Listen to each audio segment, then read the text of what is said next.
English സംസാരിക്കുമ്പോൾ നമുക്ക് നല്ല നല്ല ഫ്രേസസ് ഒക്കെ ഉപയോഗിച്ചുകൊണ്ട് സംസാരിക്കുകയാണെങ്കിൽ നമ്മുടെ സംസാരം കൂടുതൽ സ്റ്റൈലിഷ് ആകും. മാത്രമല്ല ഫ്ലുവൻസി കിട്ടാനും അത് ഒരുപാട് സഹായിക്കും. അത്തരത്തിൽ ഉപയോഗിക്കാൻ പറ്റിയ കുഞ്ഞു കുഞ്ഞ് ഫ്രേസസ്, അതും വളരെ ഈസി ആയിട്ട് ഉപയോഗിക്കാൻ പറ്റിയ ഫ്രേസസ് ആണ് ഇന്ന് നമ്മളുടെ ടോപ്പിക്. ഇത് മനസ്സിലാക്കാൻ വളരെ എളുപ്പമാണ്, മാത്രമല്ല അത് ഉപയോഗിക്കാൻ വളരെ വളരെ എളുപ്പമാണ്. അപ്പോൾ ഏതൊക്കെയാണ് ആ സ്ട്രക്ചേഴ്സ് എന്ന് നോക്കാം നമുക്ക്.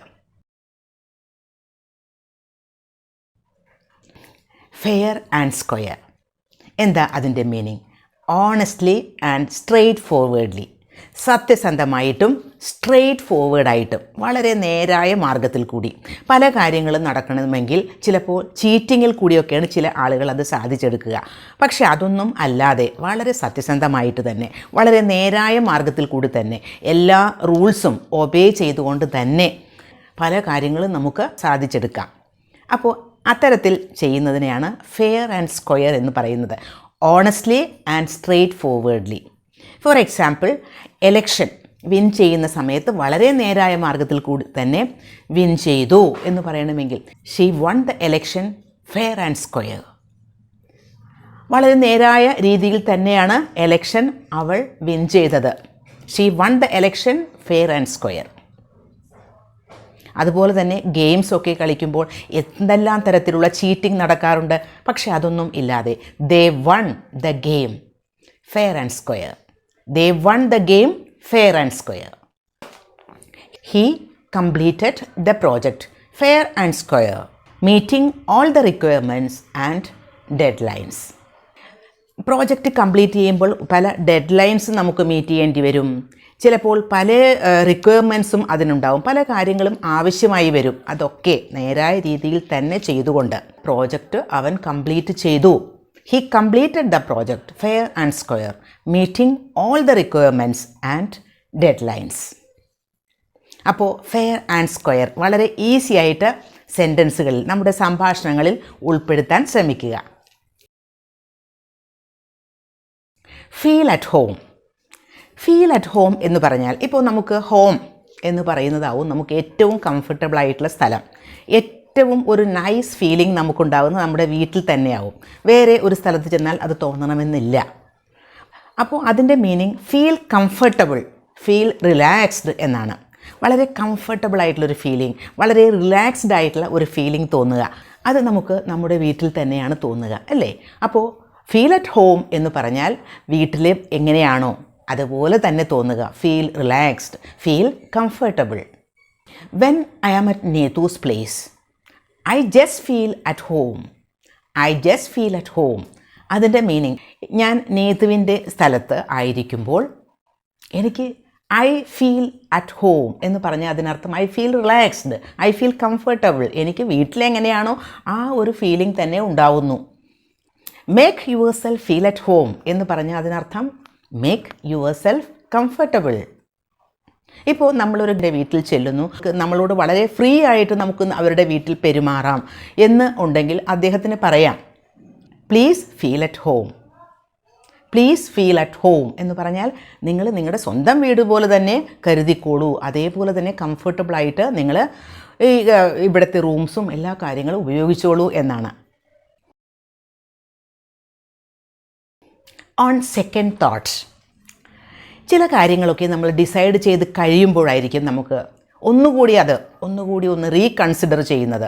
അതൊന്നുകൂടി ഒന്ന് ആലോചിച്ച് കഴിയുമ്പോൾ അയ്യോ നമ്മളെടുത്ത ഡിസിഷൻ ശരിയല്ല, വേറൊരു ഡിസിഷൻ എടുക്കാം, ആ ഡിസിഷൻ നമ്മൾ മാറ്റും. അതാണ് ഓൺ സെക്കൻഡ് തോട്ട്സ് എന്ന് പറയുന്നത്. Reconsidering and changing one's opinion. I was going to buy that new car, but on second thought I realise it's too expensive. ഞാൻ ആ പുതിയ കാറ് വാങ്ങാൻ പോവുകയായിരുന്നു, അങ്ങനെയൊക്കെ ഡിസൈഡ് ചെയ്തു. പക്ഷേ on second thought I realised, ഞാൻ മനസ്സിലാക്കി, ഞാനത് റിയലൈസ് ചെയ്തു. എന്താണ്? ഇറ്റ്സ് ടു എക്സ്പെൻസീവ്, അത് കൂടുതൽ ഒരുപാട് വില പിടിച്ച കാറാണ് എന്ന് മനസ്സിലാക്കി. അപ്പോൾ അതാണ് on second thoughts. I was going to decline the offer, but on second thought I realised it was a great opportunity. ആദ്യം ഞാനൊരു ഓഫർ, അതായത് ഒരു ജോബ് ഓഫർ, ഞാനത് ഡിക്ലൈൻ ചെയ്യാൻ, അത് നിരസിക്കാൻ വിചാരിക്കുകയായിരുന്നു. I was going to decline the offer, but on second thought I realise it was a great opportunity. അതൊരു നല്ല അവസരമാണെന്ന് എനിക്ക് പിന്നീട് മനസ്സിലായി. പിന്നീട് ഒന്നുകൂടി ഞാൻ ആലോചിച്ചപ്പോൾ എനിക്കത് മനസ്സിലായി. On second thought. On the same page. On the same page എന്ന് പറഞ്ഞാൽ, ഇപ്പോൾ ചില കാര്യങ്ങളിലൊക്കെ ചില ആളുകൾ ഒരേ രീതിയിൽ ചിന്തിക്കുന്നവരാകും. ഒരേ തരത്തിലുള്ള ഒരു ലെവൽ ഓഫ് നോളജൊക്കെ സെയിം ആയിരിക്കും. മാത്രമല്ല, ഒരു സിറ്റുവേഷനെ പറ്റി അവർ മനസ്സിലാക്കിയിരിക്കുന്ന രീതി, മനസ്സിലാക്കിയിരിക്കുന്ന കാര്യങ്ങളെല്ലാം ഒന്ന് തന്നെ ആയിരിക്കും. അപ്പോൾ they are on the same page എന്ന് പറയാം. ഇപ്പോൾ ഒരു കാര്യത്തിന് ഒരു സൊല്യൂഷൻ വേണം. പലരും ഇരുന്ന് ഡിസ്കസ് ചെയ്യുന്നു. ആ ഡിസ്കസ് ചെയ്യുമ്പോൾ പലർക്കും പലതരത്തിലുള്ള ഇൻഫർമേഷനാണ് അതിനെപ്പറ്റി കിട്ടിയിരിക്കുക. അത് എല്ലാവർക്കും, ചില ആളുകൾക്ക് അതിനെപ്പറ്റി വളരെ കുറച്ച് അറിവേ ഉള്ളൂ എങ്കിൽ അത് ശരിയാവില്ല. എല്ലാവർക്കും ഒരേ രീതിയിലുള്ള ഇൻഫർമേഷൻ ആ ഒരു കാര്യത്തെപ്പറ്റി ഉണ്ടെങ്കിലേ അതിനൊരു സൊല്യൂഷൻ ഉണ്ടാക്കാൻ പറ്റൂ, അല്ലേ? അപ്പോൾ അതാണ്. അതുകൊണ്ട് they should be on the same page. ഒരു എക്സാമ്പിൾ സെൻറ്റൻസ് നോക്കൂ. Before we make any decision today, I would like to make sure that everyone is on the same page. എല്ലാവരും ഈ ഒരു കാര്യത്തിന് ഒരു ഡിസിഷൻ, ഒരു ഡിസിഷൻ ഉണ്ടാക്കാൻ തീരുമാനിക്കുന്നെങ്കിൽ എന്ത് വേണം? I would like to make sure, എനിക്കൊരു കാര്യം ഉറപ്പാക്കണം. എന്താണ് ഉറപ്പാക്കേണ്ടത്?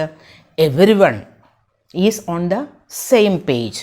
എല്ലാവരും ഈ ഡിസ്കഷനിൽ പങ്കെടുക്കുന്ന, അല്ലെങ്കിൽ ഈ ഒരു ഡിസിഷൻ മേക്കിങ്ങിൽ പങ്കെടുക്കുന്ന എല്ലാവരും ആ സെയിം ലെവൽ ഓഫ് അണ്ടർസ്റ്റാൻഡിങ് ആയിരിക്കണം എല്ലാവർക്കും ഉള്ളത്.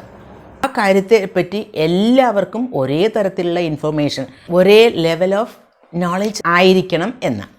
Before we make any decision today, I would like to make sure that everyone is on the same page. എല്ലാവർക്കും ഒരേ തരത്തിലുള്ള ആ ഒരു കാര്യത്തെപ്പറ്റി ഒരേ തരത്തിലുള്ള ഒരു അണ്ടർസ്റ്റാൻഡിങ് ആയിരിക്കണം എന്ന് എനിക്ക് ഉറപ്പാക്കണം എന്നാണ്. I would like to make sure, ഞാൻ അങ്ങനെ ഉറപ്പാക്കാൻ ആഗ്രഹിക്കുന്നു എന്നാണ്. അപ്പോൾ ഓൺ ദ സെയിം പേജ് എന്ന് പറയുമ്പോൾ ആ സെയിം ലെവൽ ഓഫ് അണ്ടർസ്റ്റാൻഡിങ് ആയിരിക്കണം എല്ലാവർക്കും ഉള്ളത്. Heart to heart. Heart to heart എന്ന് പറയുമ്പോൾ heart to heart talk.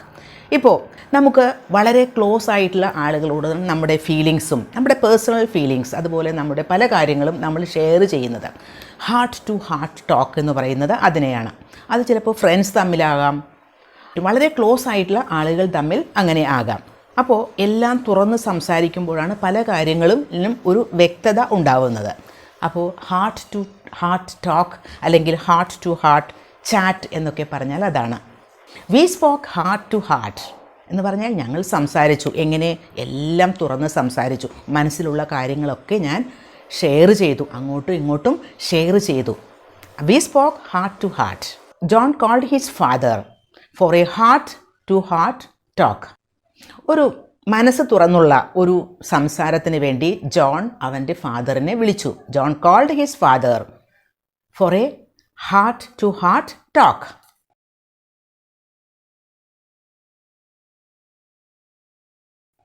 It's not a big deal എന്ന് പറഞ്ഞാൽ അതത്ര വലിയ കാര്യമൊന്നുമല്ല, അത് വലിയ പ്രശ്നമൊന്നുമില്ല, അതൊരു ഇമ്പോർട്ടൻ്റ് ആയ കാര്യം അല്ല എന്നാണ്. It's not a big deal, not a serious problem, it's not important. It's not a big deal if you fail your driving test, you can take it again. നിങ്ങൾ ഡ്രൈവിംഗ് ടെസ്റ്റിൽ തോൽക്കുക എന്നത് വലിയ കാര്യമൊന്നുമല്ല, നിങ്ങൾക്ക് വീണ്ടും അതെടുക്കാം. It's not a big deal if you fail your driving test. You can take it again.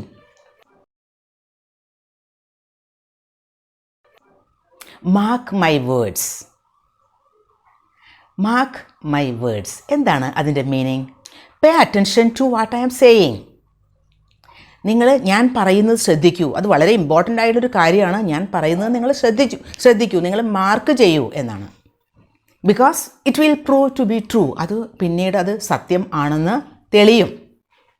So pay attention to what I am saying എന്നാണ്. Mark my words. Mark my words. This project will be a huge success. Mark my words, this project will be a huge success. ഈ project വലിയ ഒരു success ആയി മാറാൻ പോകുന്നു. Mark my words, എൻ്റെ വാക്കുകൾ നിങ്ങൾ മാർക്ക് ചെയ്തോളൂ എന്നാണ്. You may doubt it now, but mark my words, he will be A successful business man in the future. You may doubt it now, ഇപ്പോൾ നിങ്ങൾ സംശയിക്കാം, പക്ഷേ നിങ്ങൾ എൻ്റെ വാക്കുകൾ ഓർമ്മിച്ചോളൂ അല്ലെങ്കിൽ മാർക്ക് ചെയ്തോളൂ. എന്താണ്? He will be A successful business man in the future. ഫ്യൂച്ചറിൽ അദ്ദേഹം നല്ലൊരു ബിസിനസ് മാനായിട്ടും മാറും. അപ്പോൾ ഇന്നത്തെ ഈ കുഞ്ഞു കുഞ്ഞ് ഫ്രേസസ്, നല്ല നല്ല ഫ്രേസസ് ഒക്കെ പ്രാക്ടീസ് ചെയ്യണം. തീർച്ചയായും നിങ്ങളുടെ സംഭാഷണങ്ങളിൽ ഇത് ഇൻക്ലൂഡ് ചെയ്യുക. തീർച്ചയായും അത് യൂസ്ഫുൾ ആയിരിക്കും.